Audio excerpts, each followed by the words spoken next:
Friends, आपके साथ भी ऐसा ही होता है कि आपने जिस व्यक्ति की कभी तन मन धन से मदद की हो, वही व्यक्ति आपके उपकारों को भुलाकर आपका अपमान करता है, आपकी निंदा करता है और आप दुखी हो जाते हैं, डिप्रेशन में चले जाते हैं और अपने आप को इमोशनल फूल समझने लगते हैं।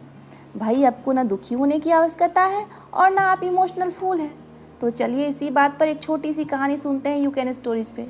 एक व्यक्ति थे, उनका नाम था गोपाल कृष्ण। गोपाल कृष्ण बहुत हंसमुख थे, हमेशा सबकी मदद करते थे, हमेशा खुश रहते थे। लेकिन इधर कुछ दिनों से वो बहुत खिजे खिजे रहते थे, दुखी रहते थे। उनके एक मित्र रामदयाल एक दिन उनसे बहुत दिनों के बाद मिलने आए।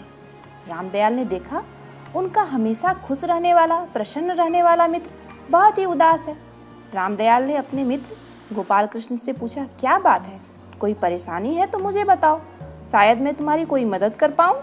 गोपाल कृष्ण ने बहुत बात टालने की कोशिश की, लेकिन रामदयाल ने जिद पकड़ ली तो गोपाल कृष्ण को अपनी परेशानी उससे बांटनी पड़ी। गोपाल कृष्ण ने बताया, तुम तो जानते हो मित्र, मैंने हमेशा सबकी मदद की है। मैं कभी किसी के बारे में बुरा नहीं सोचता हूँ, सबकी भलाई चाहता हूँ। हाँ मित्र, मुझे यह पता है, रामदयाल ने कहा। गोपाल कृष्ण कह रहा था, सोहन के बारे में तुम्हें तो सब पता है। वो लड़का मुझे सड़क पर मिला था, उसे मैं घर ले आया था, मैंने उसे पढ़ाया लिखाया, अपने बच्चे की भांति उसे प्यार किया। आज वह पढ़ लिख कर बड़ा आदमी बन गया है। मेरे मुंह पर तो वह कुछ नहीं बोलता है, लेकिन वो लोगों को सुनाता फिरता है कि वो आज जो भी है सिर्फ अपनी टैलेंट की बदौलत है। नहीं तो मेरे घर में उसके साथ कभी अच्छा व्यवहार नहीं हुआ, उस पर बहुत अत्याचार हुए। यह सब सुनकर मुझे बहुत ठेस पहुँचे, मुझे बहुत दुख हुआ।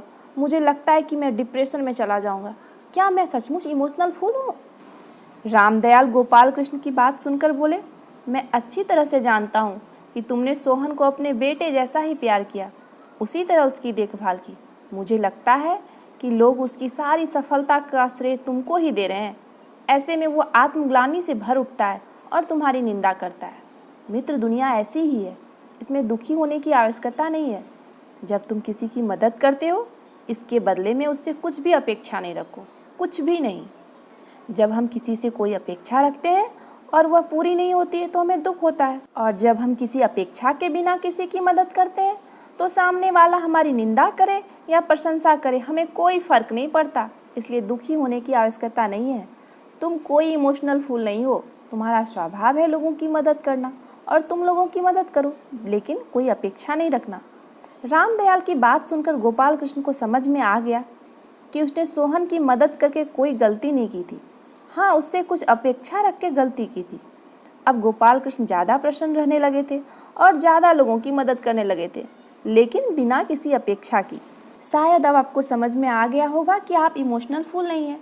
तो चलिए अब जल्दी से कमेंट करके बताइए कि ये कहानी आपको कैसी लगी। Thanks for watching Yukon stories.